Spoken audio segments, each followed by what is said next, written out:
వృద్ధాప్యంలో ఓ పెద్దాయన బాధపడుతూ ఆయన కన్నీటి కాదు వెళ్లబుచ్చుకుంటే అది చూసి చెల్లించిపోయిన BC welfare JAC Vijayawada city president Polavarapu Durgarao BC welfare JAC నాయకులు ముదిలి నాగరాజుకి తెలియజేయడంతో అమ్మ ఆశ్రమంలో ఆ పెద్దాయన్ని చేర్పించడం జరిగిందని నాగరాజు తెలిపారు.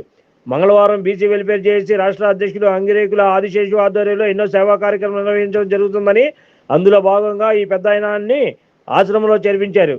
ఈ సందర్భంగా వారు మాట్లాడుతూ నేటి సమాజంలో ఇద్దరు పిల్లలు ఉండి కూడా ఓ పెద్దాయన వృద్ధాప్యంలో బాధపడుతూ ఆయన కన్నీటి గాథ వెళ్లబుచ్చినట్లు దుర్గారావు అనే పెద్దాయన నిస్సహాయ స్థితిలో ఉండి మాకు ఎక్కడైనా ఇంత ఆశ్రమం కల్పించమని ప్రాధాయపడగా చెల్లించిపోయిన వారు ముందుగా అమ్మ వృద్ధాశ్రమానికి ఫోన్ చేసి మాట్లాడి ఆ పెద్దాయనకి ఆశ్రమ నిర్వాహకులతో మాట్లాడి ఆయనకు వసతి కల్పించడం జరిగిందని ఈ సందర్భంగా వారు తెలిపారు.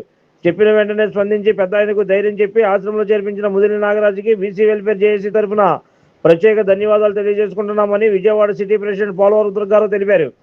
ఇవే కాక మరెన్నో సేవా కార్యక్రమాలు నిర్వహిస్తూ అందరి మన్ననలు పొందుతున్న ఆయనకు నిండు నూరేళ్లు ఆయుర ఆరోగ్యాలు ప్రసాదించాలని భగవంతుని కోరుకుంటున్నామని తెలిపారు. ఈ కార్యక్రమంలో విజయవాడ సిటీ జనరల్ సెక్రటరీ బొట్ల దేవేంద్ర ప్రసాద్ తదితరులు పాల్గొన్నారు. BC welfare JAC Vijayawada city president అయిన మన దుర్గారావు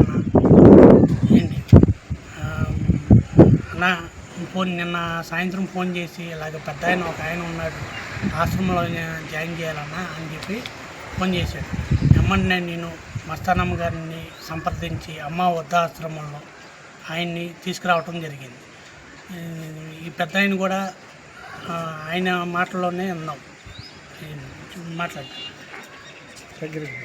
చెప్పండి. వృద్ధాశ్రమంకి ఇలా నాగరాజు గారు జాయిన్ చేశారు, రుద్రగారు గారు తీసుకొచ్చారు.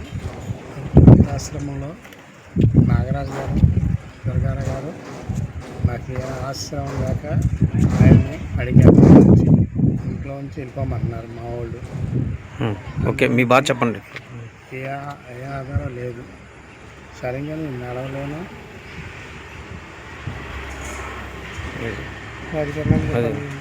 నాకు సహాయం అడిగారు మీరు ఆయన్ని వెంటనే అడిగిన వెంటనే నాకు సాయం చేశారు.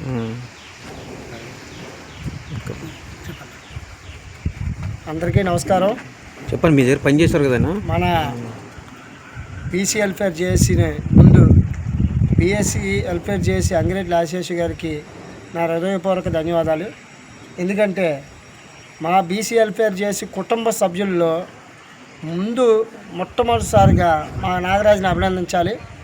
ఎందుకంటే ఏ చిన్న సమస్య అయినా సరే నా మిత్రుడు నాగరాజు ఇది సమస్య అంటే అన్న నువ్వు చేసే కార్యక్రమం మంచి కార్యక్రమం కదా, నేను ముందొస్తుంటాను అన్న అని చెప్పేసి మా మిత్రుడు నాగరాజు ముందడుగు వేసి ఏ కార్యక్రమంకైనా సరే ఆయన వేస్తాడు. అలాగే ఈరోజు నిన్న సాయంకాలం ఈ పెద్ద ఆయన మా దగ్గర వేషాలు వేస్తా గత 20 సంవత్సరాలు బట్టి వేషాలు వేస్తూ ఉండేవాడు. ఆ వేషాలు వేస్తుండగా నిన్న సాయంకాలం వచ్చి ఆయన బాధ చెప్పుకొని ఏడుస్తుంటే నాకే ప్రాణం ఉసురు ఉంది. ఎలాగంటే ఇంట్లో నన్ను బయటికి తోసేసారయ్యా, నా కొడుకు ఉన్నాడు కానీ ఎందుకు పనిచేయడు, పోరం పోకూడదు, తాగి రోడ్డు మీద పడుకుంటాడు, వాడు టాపీ మేసిరే తీరసొస్తాడు, పిల్లలు పెంచుకుంటా ఆడి రోడ్డు మీద తాగి తిరుగుతున్నాడు, కాబట్టి నాకు అన్నం పెట్టండి అని చెప్పేసి ఆ పెద్ద ఆయన వచ్చి నన్ను అడగాలని నాకు ఆయన చూసి బాధ కలిగి నా మిత్రుడు నాగరాజుకి సోదరా నాకు ఒక్క హెల్ప్ చేయంటే ఏంటన్నా చెప్పన్నా అన్నాడు. అనగానే మన బీసీ వెల్ఫేర్ జేఏసీ నుంచి మన అంగిరెడ్డి ఆశేష్ గారి ఆశీర్వాదంతో మనం ఎలాగైతే కుటుంబం ఏర్పడ్డామో అలాగే ఒక కుటుంబ సభ్యుడు ఆకలితో ఇబ్బంది పడుతున్నాడు. ఆ ఆకలితో ఇబ్బంది పడిన వాడిని మనం ఒక పెద్ద వృద్ధాశ్రమం ఉంది కదా, ఆ వృద్ధాశ్రమంలో కొద్ది నువ్వు ఏదైనా మన ఆశేష్ గారితో మాట్లాడతావు, నువ్వు మాట్లాడతావు, ఏదో ఒకటి ఒక మాటలు మాట్లాడి ఆ పెద్దానికి కడుపు నిండా అంత అన్నం ముద్ద పెడితే మనకి మన పిల్లలకి ఆ పుణ్యం మనకు ఉంటుంది. కాబట్టి నాకు ఈ ఒక్క హెల్ప్ చేయి నాగరాజు అని చెప్పేసి మా మిత్రుని అడగడం జరిగింది.